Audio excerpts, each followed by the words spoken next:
of course, you're probably wondering why the heck I'm in my car, right?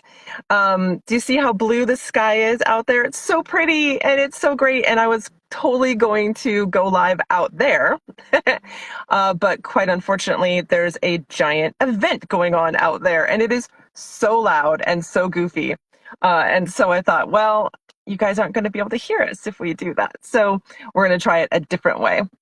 Yeah. So what I was sharing with everybody is that Nina is old school friend of TAAF. And I was trying to remember, Nina, if it 2018, 2017, when did we I meet? think 2017. And we worked on two galas together so far, plus lots of brainstorming and planning, and it's been fun. It's obviously a wonderful organization, great way for us to give back. Thank you. That's so sweet. Yeah, so somebody asked earlier where in NorCal, but Nina is actually with You're not. no, I am I am now in the Seattle area, so that's why I had no idea that all of this nonsense outside my car was going on this morning because I am still so tuned into San Francisco stuff. So I was actually going to take us out on the water, Nina, and it was going to be so pretty, but there's like a giant concert of some sort going on out there. No worries. No worries at all. So our time today is going to be spent talking about how to tap walk in outside spaces. And what's great about that is one of the things that someone has said to me time and time again, lots of someone's, I should say, is, oh, I'm so heartbroken. I can't go to San Francisco and be at the walk. And while we want you, by that, I mean, I definitely want you to come to San Francisco at some point or every time, all the time, because I physically want to hug on people and I want to love on them. Hey guys. And I definitely want that for myself. It's really important for me to remind people that we hope and actually have goals for you to be hometown heroes, right? For people to be raising awareness and funds in their own hometowns. Why? Why is that important?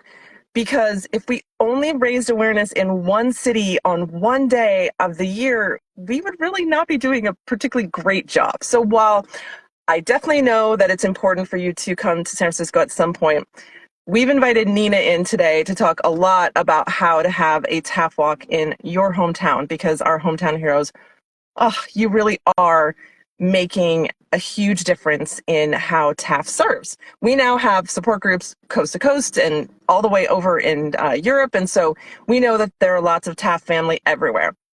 My first question for you, Nina, is going to be if you were to hear that TAAF has, this event happening, and you're like, oh, I'm not going to get to go. Yep. How do you decide to have something in your hometown that is just special for you and your spaces, right? Like what makes it TAAF family, but also unique to you? Yeah. I mean, I think the most important thing that everybody on here would agree is that the main reason why all of this is important is because you want your family and friends to support you and the organization because it's something that's meaningful and important to you, right? Whether you're a survivor, whether you're supporting family and friends, doctor, anybody in the medical practice, we're here for each other, and that's the first part about it. And like I can see Lynn is saying, can you have your gatherings elsewhere? Well, that's the whole point of this, right? We're trying to support everybody to create these events and feel comfortable doing so, and it can be simple. And I think that's the main reason that Dina invited me today, is that in working together, she always laughs at me because I'm very calm when we're doing crazy big events, and she's like, but you make it seem very easy, and you can lay it out in like 6 steps is basically what we've decided. It's the 6 things to keep in mind that makes hosting pretty simple. And we've talked about why and how. Sorry, we talked about the why, but now the how. It can be, you don't have to host a walk, right? You can host a pool party. You can host any type of sporting event. You can go to a golf course. You can go to a bowling alley. You can do it at home. So the first thing is to really think about build your event around something that's meaningful or fun or interesting to you and what you have access to. I would So if love it's to go off on that really quick. Yeah. So one of the things that is probably the most common question once someone's like, okay, I'm going to be a hometown hero and I'm going to do this in my space is, but how do I host a walk? And I always say to them exactly what you're getting to, which is it doesn't have to be a walk. You can literally call it TAAFWalk, but it could be a pickleball tournament. It could be kayaking with your friends, which is why I'm here. I'm actually doing that today. It could be a legitimate walk from a very specific point in your town. Maybe it's your town hall or it's a really beautiful park to another specific place, like perhaps your emergency room, right? We talk a lot about how brain aneurysms specifically are misdiagnosed all the time, right? And so maybe stopping at like your event would be really important to stop at your emergency room or also to involve people that you would not have thought of. So you could certainly invite out your neurosurgeon, your neurologist, your favorite neuro nurses, and all the people in between. But most importantly, I tell people to start with what you love. And this is what we're going to get back to. I know, Nina, if you're a basketball player, if you're you have a band, like whatever your thing is, whatever your nerddom is or your passion is, that's where your family and friends are going to follow because they're already doing it together anyway. So that's what you would call your TAAFWalk. And we can keep it simple. Like Lynn saying here, what if I can't be physical? It could be something, you could be sitting at home doing board game night. You could be playing Uno. Totally. I would love that. Lynn, if you have a board game night as your TAAFWalk, I will totally come. And like you're saying, go to the ER. Well, maybe we're going to walk to there or drive to there or bike or however we want to get there. And we're going to drop off cookies as a thank you. So we're Totally. sort of steps here. It can be as simple as one that I've done before and I really like. Talk to your local restaurants. There's one great one here in Danville that's done this before. We went on a Monday afternoon when the restaurant was quiet. So we planned this in advance. We said, hey, we want to bring in 35 to 50 of my friends and family. Can you, instead of charging us $65 for this package, he charged us about 35. We were there from 2 to 5 on a quiet day and time, and everybody contributed. They paid their little ticket price, and then we donated more. Awesome. They covered wine, appetizers, and it was a really fun experience. But we can go even more simple. Like Dina and I said, hey, what if we don't want to do it that way? What if we just want to call on some friends? These people are going to donate some drinks. Maybe we're going to make some appetizers. Somebody else might be bringing in some food. And then we're just going to have a party. We can do the board games. We can do a pool party. We can do something simple. We can be crafting. We can make cookies. Whatever the activity is, that's fine. But the main highlights I wanted to share are my 6 thoughts on hosting an event. So what I was saying, if you guys couldn't hear me, the main things I was just saying to host like a quality event is a warm welcome, a greeter, somebody to help you, some signage if it's in a public place.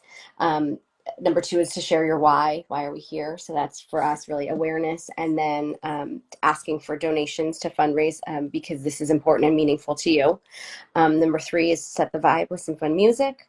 Number 4 is great food and drinks, however you want to get there. That's how we got involved, is because that's what we do. We want people to eat, drink, and be merry. And so that's why Dina called. But it doesn't have to be as elaborate as hiring a private chef. It can be because we end up donating part of the cost. So you never know. You could talk to your local bakeries. You can talk to your local delis, your favorite restaurants. People will be willing to help. It may not be the whole thing, but it'd be part of it. Number 5 is a favor, some type of thank you on their way out to show appreciation for coming and supporting you. And then number 6 is a kind follow-up, whether it's a handwritten note, a personal phone call. It could be an email, just something to say thank you and show that you appreciate for them for being there for you. That's it. Nina, you're really good, as we were saying earlier, about having a very calm effect on when I do events with you, which is very helpful because, as everyone knows, I'm really excitable, very interested, in love with people. So I'm oftentimes kind of up here, right? And you're like, this is where you need to stay. But all of that, all of that actually works really, really well because I guess, mindset is so actually close to mine in doing the pre-planning, right? And so one of the things I want to chat about today is how this is, again, simple. Yeah. The planning happens. It does not have to be, as elaborate as, a Right. giant in a hotel kind of a Right. thing. But it also doesn't have to be, I'm going to sit home this year because I can't be in San Francisco. So, Right. what kind of planning would you say, or no, different question. If you were to host an event Mhm. of this ilk, when would you start planning? Is now still okay? Definitely. Absolutely. And it just depends on when you want to host. I mean, and it depends on your group, right? If you have friends and family close by and people are free on a Saturday night, you can start today for 2 weeks from now. If you feel like, hey, I want to get a bigger audience and maybe I really want to build this up and I want to invite 100 people and maybe hope that 50 will come, maybe you're going like a month to 6 weeks to 8 weeks in advance. I think you definitely have enough time now before the end of our season because you said the deadline really is. Yeah. Oh, that's actually a really great thing Yeah. for us to remind everybody of. Yep. Thank you. So, for those of you that are thinking, oh, I need X amount of time, one of the things to keep in mind is that, as we said earlier, it doesn't have to be a walk. It could be any kind of activity. And Lynn and I are going to be desperately doing, as she said, our board game challenge. But that's going to be Lynn's TAAFWalk. But also, you don't have to walk on September 29th. Now, September is Brain Aneurysm Awareness Month. That's why a lot of people love it, and that's why they'll participate with us on that day. However, the last dollar of fundraising is due at 11:59 on October 31st. So you could be Halloween. hosting. I know, right? It's a lot of time. Thank you, Nina. You have from now until 11:59 on October 31st to participate in TAAFWalk. So, in my mind, you could have a little thing. Yep. You could also then have a bigger one on September Yep. 29th. You could even have a follow-up thank you event in October, which, by the way, is AVM Awareness Month. So there's a lot of time to And plan. the nice thing now is that even in your like, Instagram, in your stories, you have an option to drop in a donate now link. They can donate like directly to TAAF, which is great. So as you're promoting your events to your family and friends, it could be online. It doesn't have to even be something Absolutely. doing in person. Maybe your people are all over the country and it's like, hey, we're just going to do something on the same day and time where we're all like, on a Zoom call.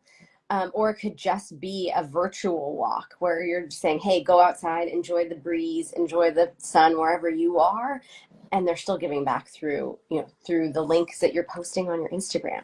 Thank you. Nina keeps bringing up all of the tools. So when you register to TAAFWalk, you actually are automatically given your own page, and it is fully customizable, which I know if you talk to a party planning expert like Nina is like their favorite thing because they can make it pretty and they can put their own, logos and all the fun things on it. So your page is customizable, but most importantly, as a tool, it's fully shareable. You can text it, email it, put it on Instagram, put it on Facebook, does anybody still use Twitter? Put it on Twitter. Put it in the places that you and your people will see it. So that's a great tool. The other one is we actually are going to be putting out, very much like we did for when we hosted our awareness night with the San Francisco Giants, we're going to be putting out a whole kit. So there's going to be a kit for you to use where you can download different things, you can print them out, you can hand them out, or you can literally include it if it's 100% virtual in your communications to your guests. Nina, Yeah. I would like to focus on your first rule, your first number, which tell us again what number one was. A welcome, a warm welcome. A warm welcome. Why in planning an event is a warm welcome like such an important thing for you? I always feel like Okay, I'll give an example. I was at a meeting. I was at two different meetings recently. One, I arrived at a club. It was at a private country club. I walked in, and there was somebody at 7:30 in the morning outside the front door, big smile on her face, saying, "Hey, are you here for X meeting?" And I was like, "Yes, I am." Showed me where to go, made me feel comfortable, put my stuff down, told me where the bathroom was. I knew I was in the right place at the right time. Like, it was great. Right. Fast forward weeks later, same scenario, different club. I walk up, no one's there, don't know where I'm going, never been here before. I have to figure it out on my own. I feel a little flustered. Am I in the right place? I don't know. You just kind of have that, well, it's just not as comfortable, right? So why not greet people and make them feel welcomed, because they're here for you. So I just think anytime they're coming to an event to support, like, let's make them feel happy that they're there. Let them know where they're going. They need a friendly face just to say hello and thank you for being here. If you guys are just joining us, the beautiful, amazing Nina Voss from Eat, Drink, and Be Merry, Eat, Drink, Be Merry, pardon me, no and, is talking with us today about how to plan your TAAF walks in your town, how to make our hometown heroes feel really, really welcome. And she just mentioned probably one of my all-time favorites, and that's the warm welcome. The reason that people in a business like Nina's talk about the warm welcome is the same reason that we talk about it when we talk about TAAF family.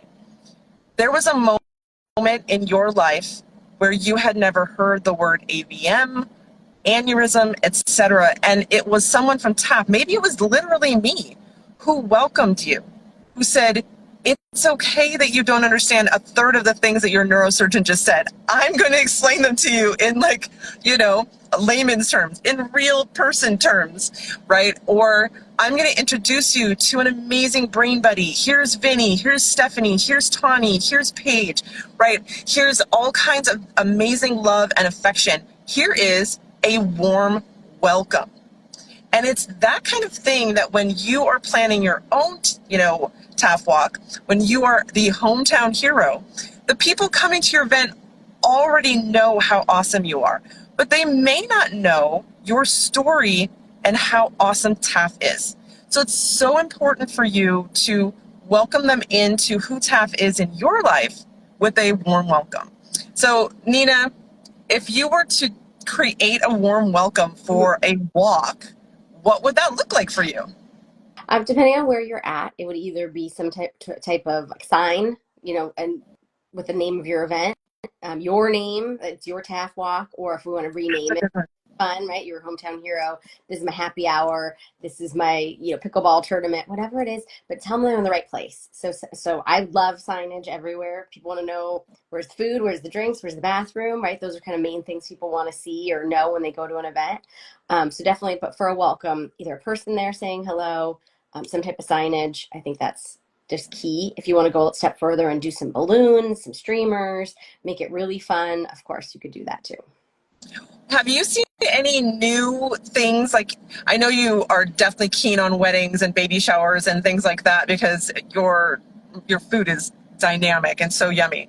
Have you seen any new welcome ideas that maybe we could knock off and steal for our own? Depending on what you're doing for your walk. So if you're actually doing some type of sporting activity or event that has something physical, it Yeah. might be as simple as like cold bottled water, maybe some Gatorades, some cooling towels if it's really hot outside, something to make them that they can take along with them.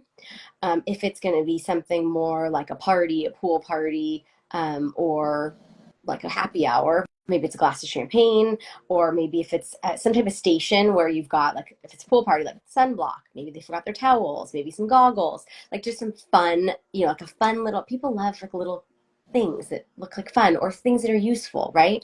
So a little welcome table with all those things would be nice.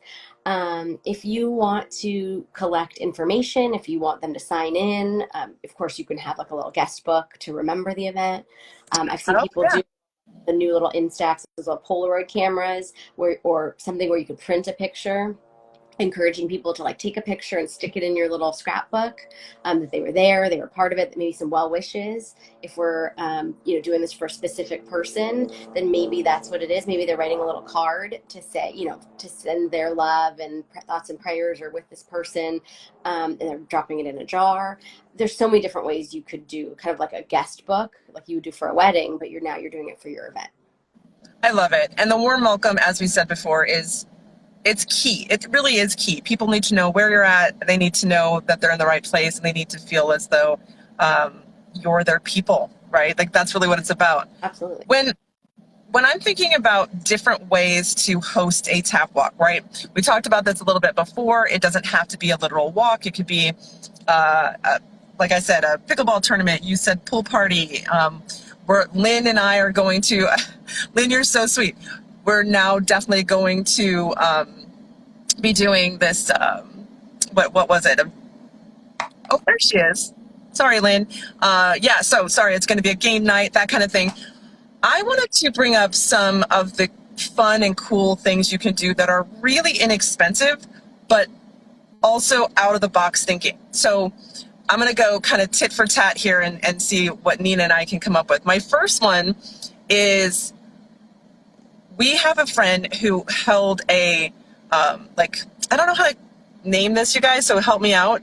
But basically they had a dinner party, but they did it house to house to house. Have you heard of this, Nina?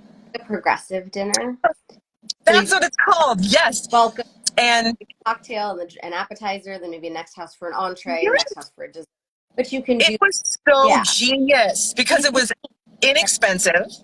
And each house is kind of especially if they're your neighbors are doing this, you can theme it. You can have so many different ways you can go about it, right? You can do a taco theme and have it's like margaritas and chips and salsa at the first house, a little taco barbecue at second house, and then your churros and flan or whatever, cookies for the dessert. Keep it simple, because I know you're talking. Exactly. They were going to get together anyway. It was so if any of you are in like hers was a book club.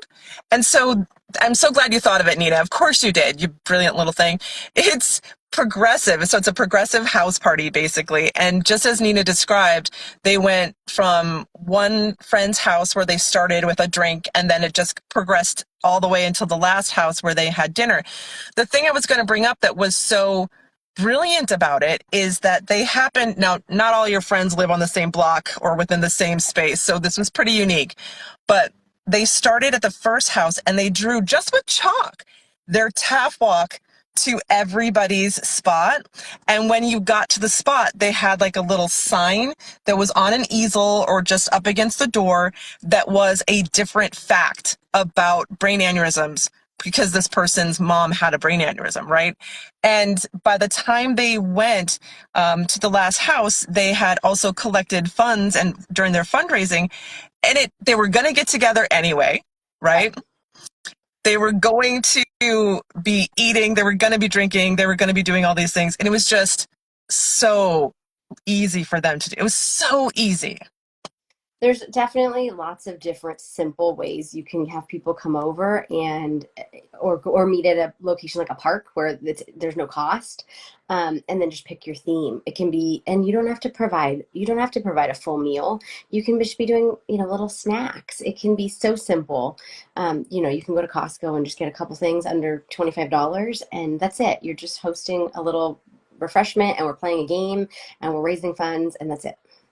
Yep. I also have seen, I always mention this because she lives in infamy. One of our youth ambassadors had a karaoke pool party Yeah. where she literally had her aunt and her mom plan the food part. Her dad already, they owned a pool. They rented the karaoke machine, and she just charged her friends $25 to get into her party, and it was over like that. So I think find what works for you because your friends and family are already into it. Yeah. Mocktails, yes, Lynn, I love it. Mocktails for sure. Couple Oh, snacks, chocolate, and you're good to go. exactly.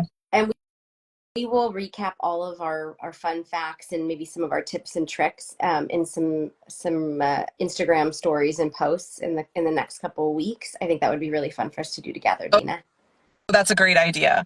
And again, I think the biggest thing to take away today, guys, is that, your TAAF walk can happen absolutely anywhere. And it should, because what you're doing is you're raising awareness, you're raising funds, and you're certainly bringing attention to the disease that affects your life, right? So you're telling your story. So number one, it can happen anywhere. Number two, it can happen really on any date. We would love for everyone to have this giant outpouring on one day, but it's kind of impractical, right? Like, what if that's the day you work? So you have from now until October 31st to plan and attend your own TAAFWalk. And then lastly, people like Nina at Eat, Drink, Be Merry, they are planning parties every day. They're planning events that are beautiful. They're also doing it in a very specific method. And so it's, as I like to say, it's the KISS method, right? It's to keep it simple, silly. You know, make sure that you are doing things that are easy on you, easy on your budget, and most importantly, can be done within your network, right? Whatever you, And so, oh, go ahead, Nina, please. I was just saying, whatever you have access to, that's all you need. Exactly. And then, as Nina said, we'll recap some of these things later. If you missed it in one of our first ones, one of Nina's best ideas was approaching a really lovely neighborhood restaurant there where she's at near Walnut Creek.